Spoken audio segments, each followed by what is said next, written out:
Hey there.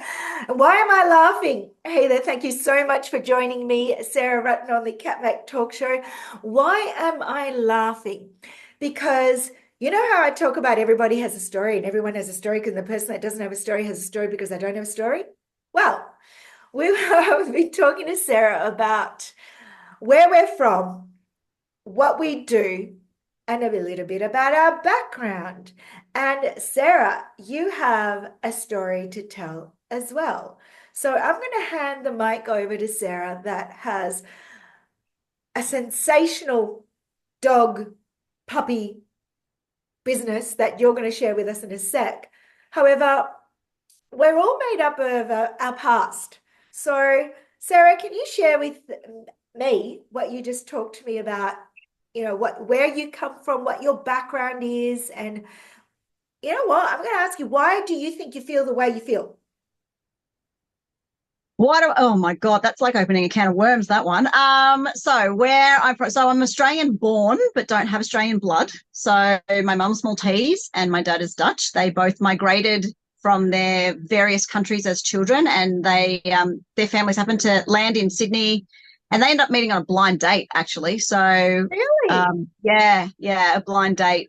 God, 1,000 years ago. They're not quite that old, but yeah. So um, and we were just talking about the fact that when I traveled, you asked me if I had traveled to Malta, and yeah, quite a few years ago. It was about 22 years ago, actually. My husband and I went over to Malta, and I felt really comfortable there. Like I'd never been there before. Obviously, I wasn't born there, but felt really comfortable. Felt really at home, like I do here. So, and the same thing happened in Holland as well. So really weird, but amazing.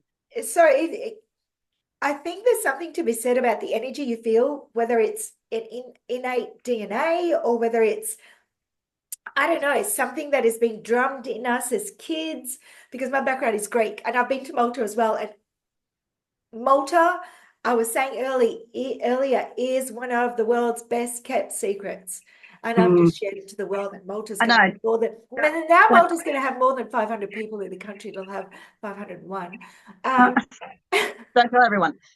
it really is well, it's actually becoming so ridiculously popular now that it's no longer the world's best kept secret because it has amazing beaches.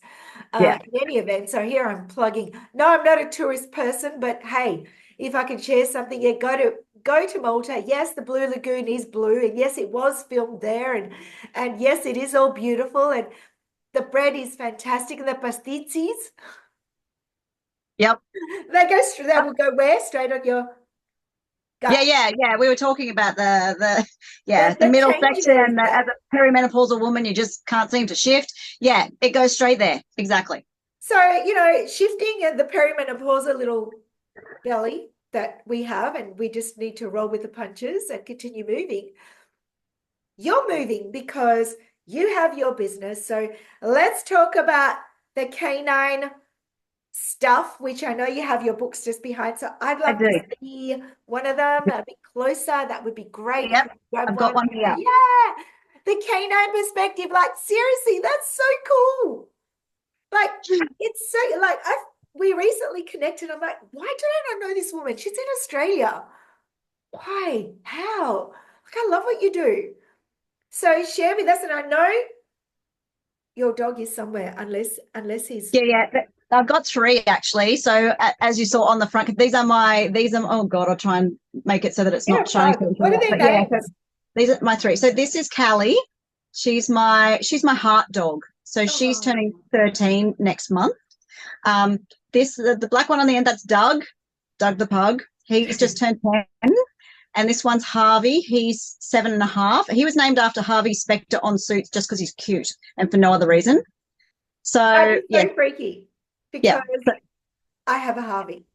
you have a Harvey. That's right. You do have a Harvey. I have a Yes, Harvey, and yes, Harvey is literally on the ground.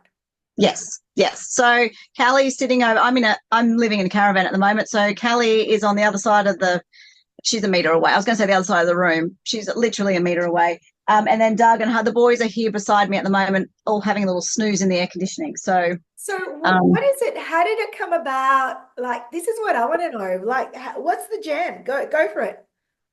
The gem. Okay, where do you want me to start? The stories are there's so many. They're long and involved. So where do you want me to start? Do you want me Where to did start? you decide that, you know what, you had that aha moment at some point in your life? You're like, you know what? This is my passion. This is what I'm going to do.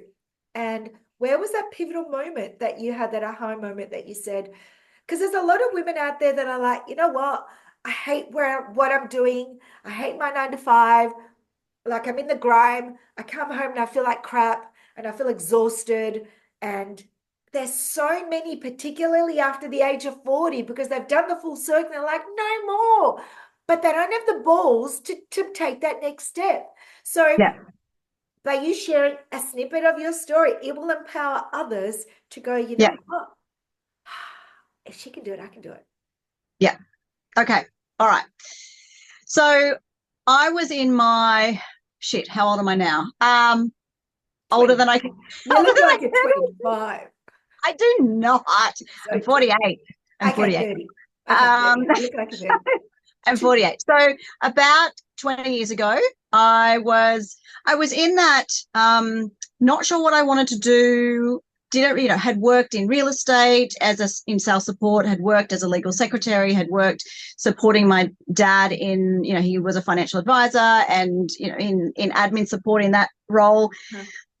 And I was like, you know what? I want to do something that is meaningful. I want to do something that is going to make a difference to the world. I want to do something that's going to, I want to do something that I'm really passionate about, that makes me kind of, what, like, not go, oh God, I've got to go to work today, but something that really spoke to me. And so somebody said to me once, and I think there's been books written about this now, but it was a very simplified version. Get a piece of paper, draw a line down the center, and write down all of the things that you're good at on one side, and on the other side, write down all of the things that you love. And if there are things on both sides of the list, look at that as an option for a career. Oh, I love And that. So so, simple. yeah, so I did. I sat down and I wrote out a list and it was literally, making coffee and filing and answering phones. And like, it was literally everything that I'm good at. And a lot of the jobs that I had were front end, office jobs. So I was obviously good at answering the phone. I was obviously good at the first point of contact in a business. I was obviously good at that. And so I wrote down everything that I was good at. And then on the other side of the list, I wrote down everything that I loved, all of my hobbies, all of the things that I really loved. And there were 3 things on both sides of the list. And one of them was animals. And so I was like, And of the 3, that was the one that kind of got that feeling, that feeling in your stomach, and which I now know is my intuition. But and so I went, okay, well, if I wanted to work with animals, what could I do? So I could be a vet, I could be a vet nurse, I could work as a groomer, I could, went through all of the list of things. And then I got to trainer and I had that feeling again. And I went, And then when I think about it and I look back, when I was a kid, I actually wanted to be a child psychologist. And I was always Really? really, yeah, and I was always really interested in teaching. And I was always that kid that was out the back playing with the dogs. Like I was always that kid, wherever we go, I'd be the one out the back hanging out with the dogs. And so essentially now what I've done is I've combined all of those 3 things. So unfortunately, the dog training world is not regulated. It's not a regulated industry, which Oh, blows a lot of people's minds because yeah. these creatures, worst case scenario, and it sounds really dramatic, they can kill you, right? They can kill you, and they have. So it's not a regulated industry. You don't have to have qualifications to be a canine behavior specialist or a dog trainer. You have to have qualifications to be a vet behaviorist, but not a dog trainer or a dog behaviorist. And so I went, you know what? I want to do this and I want to do it properly. So I went out and got qualifications. Good on you. So I have done about 4 years worth of study, and I did 4 or 5 years worth of study and have about 4 different qualifications in canine behavior and training. And then I keep up to date with my knowledge every year as well. So that's not a requirement either, but that's something that I've chosen to Really? do. Yeah. I never knew that. That is Yeah. so bad. Most people don't know. It's in the first chapter of my book. It's a little secret that most people don't know. So yeah, so it's yeah, so I've been now working with dogs and dog behavior, combining my love of dogs with teaching, because it's really the humans that I'm teaching, right? Every time somebody says to me, so Sarah, what's the hardest breed to train? And my answer, human, every single time. Every time. It's the humans. The dogs are It easy. is. Yeah, I'll So agree with that. I can't yeah, manage my dog. yeah, it's the humans all the time. But like I've been to, I went to a chicken training workshop many years ago, because the whole premise of it is if you can train another animal, if you can train a chicken, you can train a dog. And so then the hard part with what I do essentially is training the humans on how to communicate interspecies, because we forget that we're not little, they're not little humans with fur. We forget that. And look, let's face it, we have enough trouble communicating with our own species. Anybody that lives with a member of the opposite sex, we have enough, and we speak the same language. It's not even like we speak the same language, and yet we still can't get it together trying to communicate in between each other. So much gets lost in translation. So we're communicating interspecies, and a lot of people forget that. And so I'm what's called a force-free trainer. So I don't use any pain or force or fear in my training. It's very in line with exotic animal trainers. And don't get me started on animals in captivity. That's, exotic animals in captivity. That's a whole other podcast. Yeah, But it is. Yeah, I'm not going to start on that as well because, but yeah. yeah. I'm not So going the to get it. style of I'm not going to training. open up that can of worms because I'll start crying because I love No, it.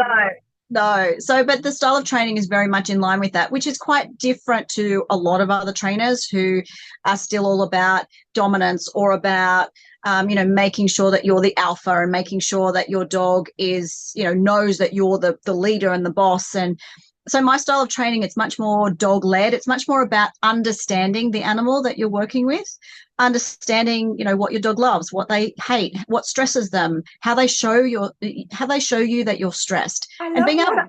understand and read them, and then going, okay, this is the behavior that I would like to see. Let's train that, rather than this is the behavior I don't like. Let's punish it. So it's a totally different way of looking at it. It's more in line with positive parenting, I Yeah, guess. I was just about to say it's similar Yeah, to how we manage people and personalities. So you've taken yeah, that pool of mm, thought.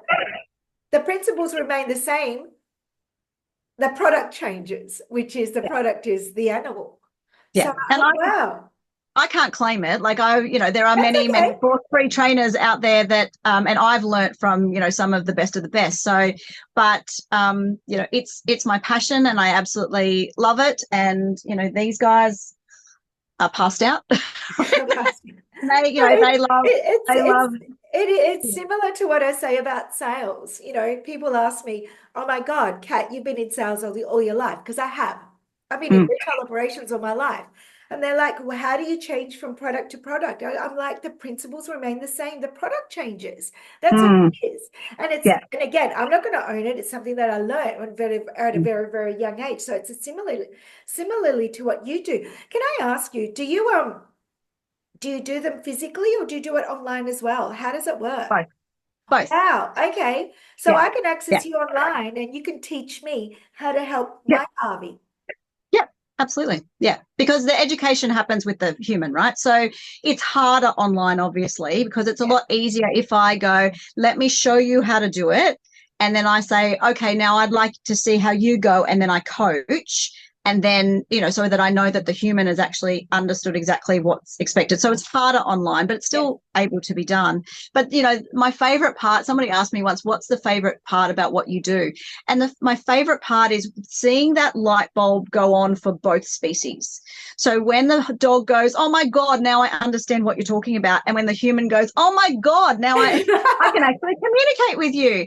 And watching the two of them just like, it's almost energetic, seeing them like just connect. And it's a bit like, I suppose, how counselors would feel when a couple who's been having trouble all of a sudden have this understanding and the connection that you see happen.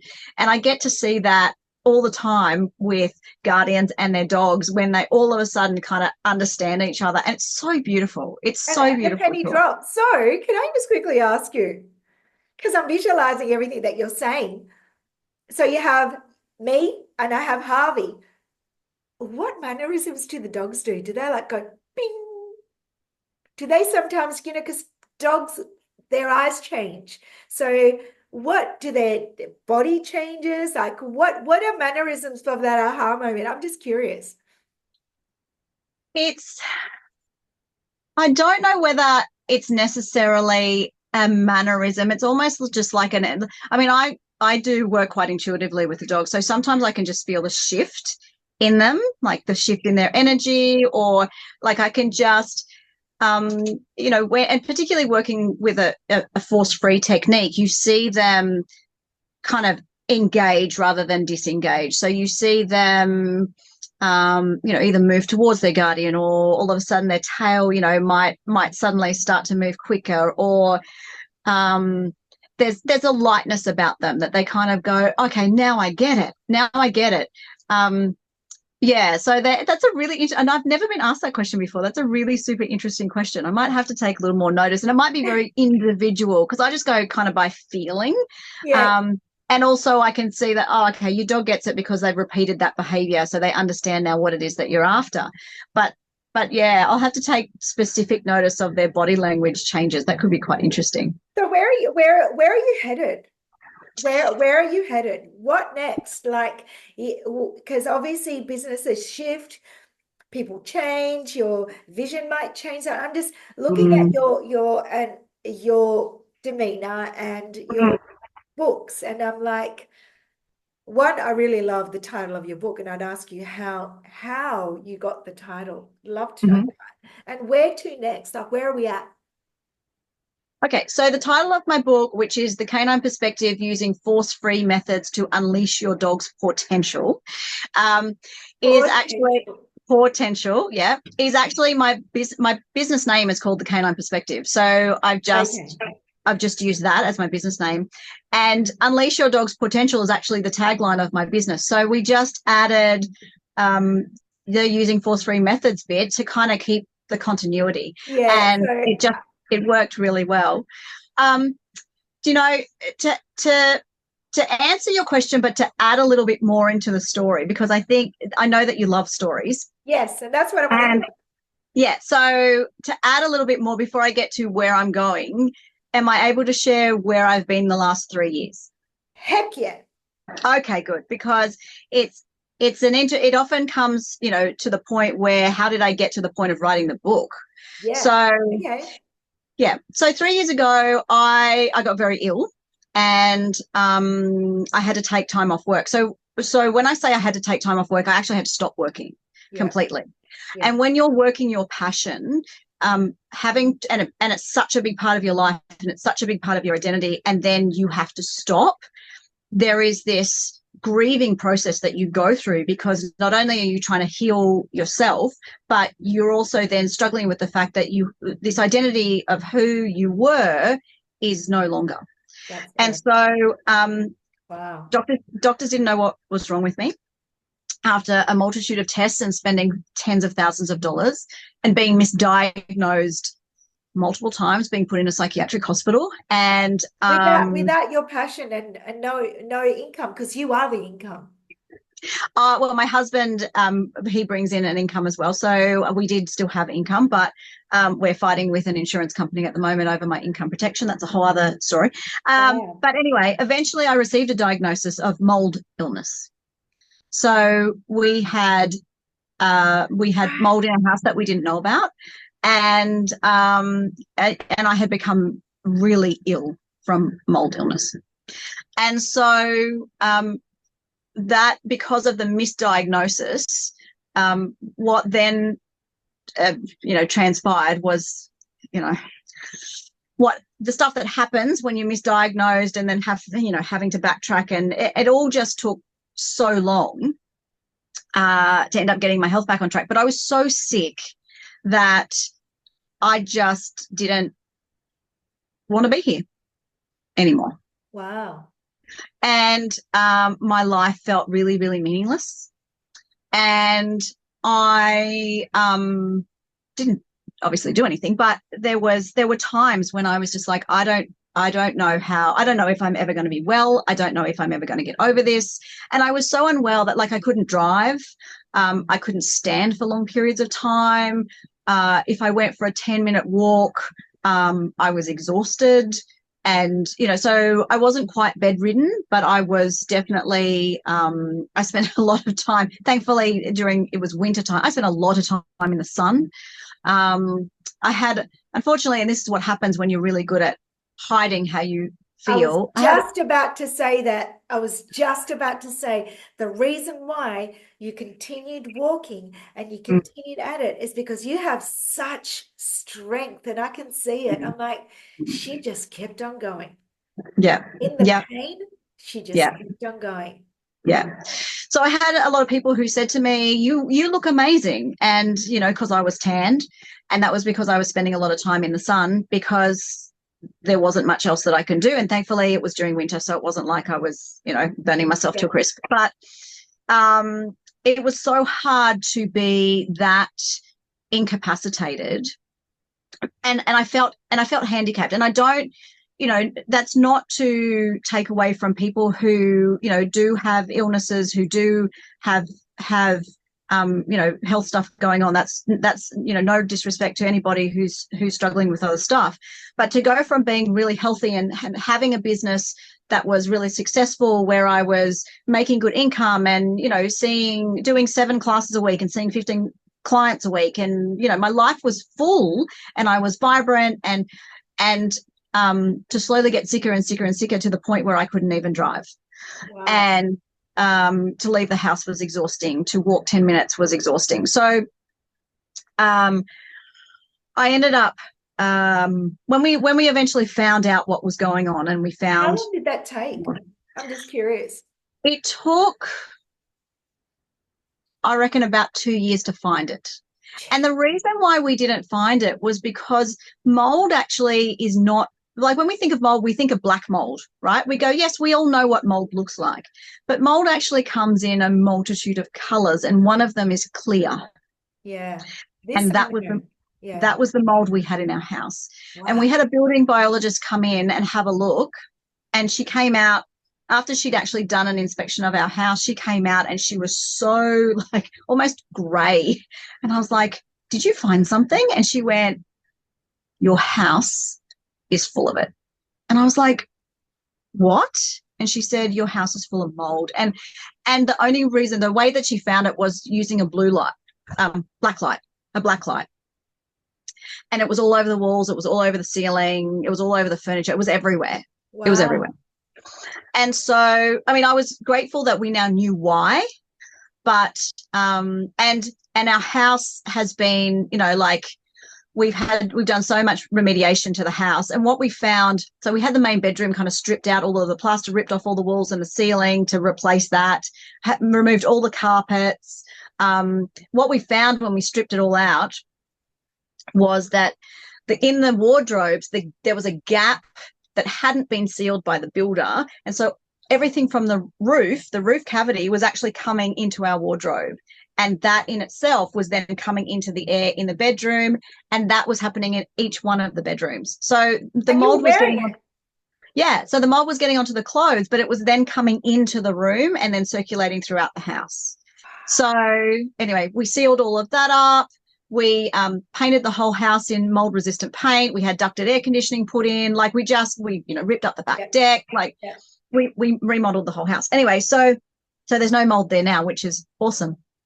But the naturopath that I was seeing at the time, she said to me, you need to get out of the house. And I said, there is nowhere I can go. This was in 2022 that Lismore had flooded. So we were down in Ballina. Lismore had flooded. So the whole of the Northern Rivers region was, full of mold, essentially. Full of mold. Yeah. Yeah. And I said to her, there's nowhere I can go. Everywhere is full of mold. And she said, she lived on the Sunshine Coast, and she said to me, well, come up here and live with me for a month. So I came up and lived with her and her family for a month, and a month turned into 11, and I fell in love with the Sunshine Coast. And so anyway, then I said to my husband, by the way, we're moving. And he said, what? And I said, we're moving. Just quietly, we're moving. Just say. By the way, we're moving. And he said, what? And I went, we're moving. And he said, what? And I said, we're moving. And he goes, you're joking, right? And I went, no. So bless him. He's an electrician. We're moving both businesses up to the Sunshine Coast. We're in the process of doing that now. Wow. But the fact that I was in recovery for a while after finding the mold and then receiving treatment for mold through the use of alternative therapies, which have been incredibly effective, gave me some time during my recovery, and I was starting to get, a bit, as I was feeling better and better, I was like, I'm still too itchy feet. I'm still too exhausted to work with clients, but I want to be doing something. And the publisher who I went through lives here on the Sunshine Coast, and I go to the gym with him, Dave Thompson from Inspirational Book Writers. And he walked into the gym one day and I said to him, "You're Dave Thornton." And he goes, "No, I'm not. I'm Dave Thompson." And I went, "That's right. Dave Thornton is a comedian." Oops. And so he was a bit flattered that I actually, thought I didn't think that's who it was. I just got the names wrong. And he said to me, "Yes, I am." And I said, "Someone I know has written a book through you. I'm interested." And I was saying this stuff before I even knew what I was saying. And anyway, I said, "When is your next?" He's got a book writers intensive. I said, "When's your next intensive?" And he said, October. So this was in, I think, August of last year. And I went, "Oh, it's too soon. I'm still in recovery. When's your next one after that?" And he said, "February." And I went, "Book me in." So I went home and paid a deposit. And I was like, I got home and I was like, what am I doing? What in the world what am I doing? And who is saying this? I want to write a book. Yes, I'm signing up. It wasn't me. Something was speaking through me for sure. And anyway, so I did the Writers Intensive in February of this year, and August the 29th of this year, the book launched. It went to #1 on Amazon in 11 categories in Australia. Brilliant. I love that. In 48 hours. And yeah, it's been a roller coaster ever since. So to answer, that was the longest way to answer your question. To answer your question about I don't even remember what the question was. Where to from here? That was the question. That I honestly, I'm not sure. Like my aim, my goal is to do some paid international speaking. Whether that's about resiliency of getting through a chronic illness and getting through it and then thriving at the end of it. That involved dietary changes, and I went carnivore for 12 months and fasting and healing my gut, and because the mold had affected my gut, my pancreas, my liver. It had affected so many of my organs, my ability to make neurotransmitters, because my main symptom was insomnia. And so my ability to make all those neurotransmitters were compromised. My ability to detox was compromised. So I had to, do detoxing protocols. I had to do so much. So whether, it's to speak about that, whether it's to speak about force-free training, which I'm passionate about, but, getting out there and promoting the book, promoting my passion for God. I love that you're we were talking earlier about a story, not having a story to have a story. You got a damn good story. And I'm just going to say it out there. Mold is real, people. Just saying, mold is real. And it is particularly, I don't know about other countries. All I know is about Australia. And in Australia, mold is ridiculously prevalent because of the volatile temperatures that we have. And so, this is a lesson to those out there that are misdiagnosed or still feeling crap and they keep on getting told they've got autoimmune. Maybe it's a mold thing. I've learned so much. Asbestos thing.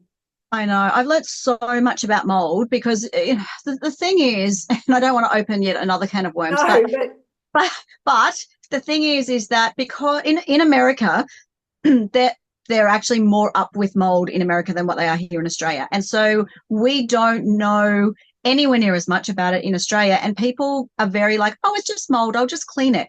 And what happens with mold when you clean it is that, those dandelions that you blow, the Santa Clauses that you blow, right? If you had a field of them and you were to run your hand over the top, all of those would fly off into the air.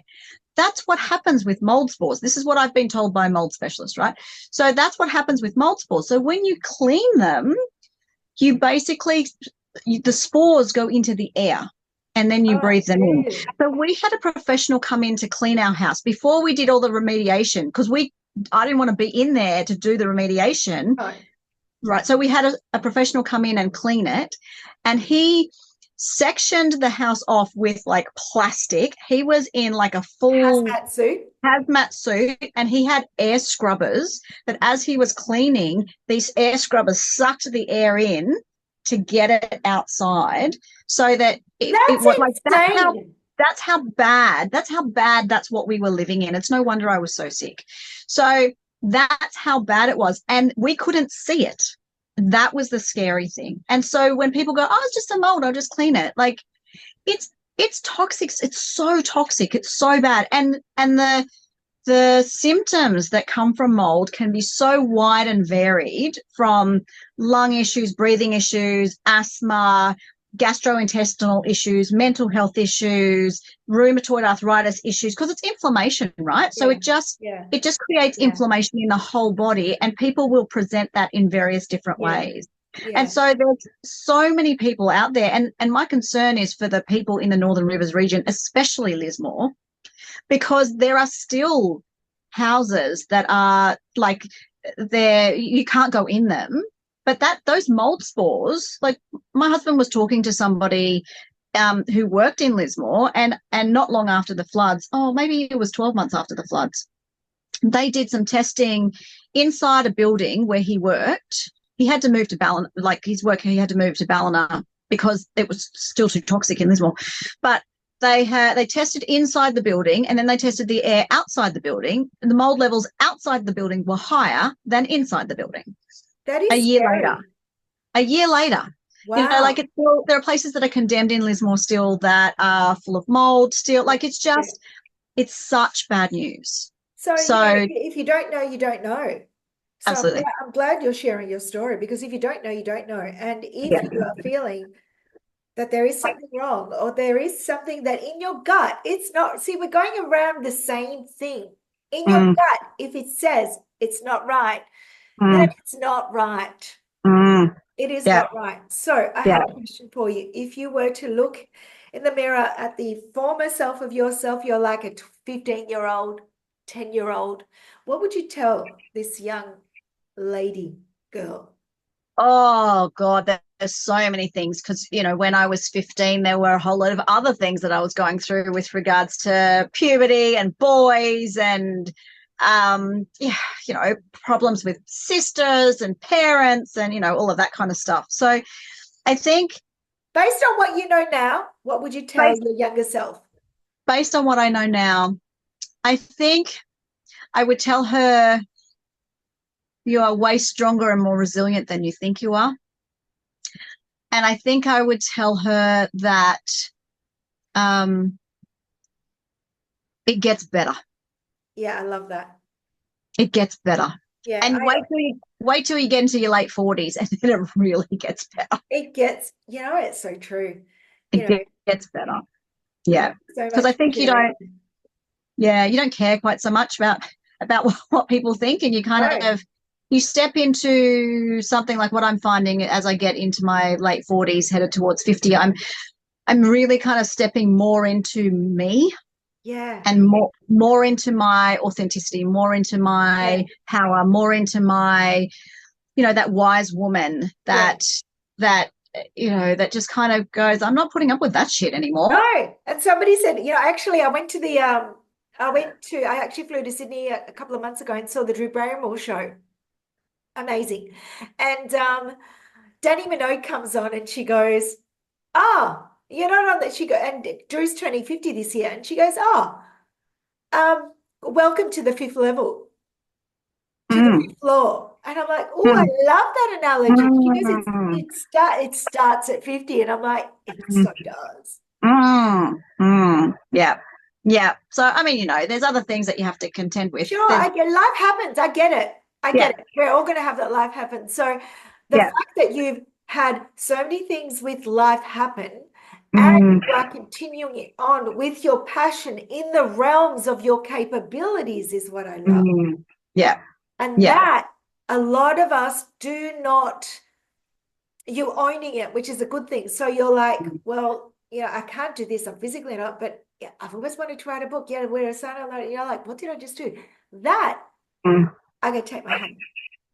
So well done to you. Thank you so much for coming on board.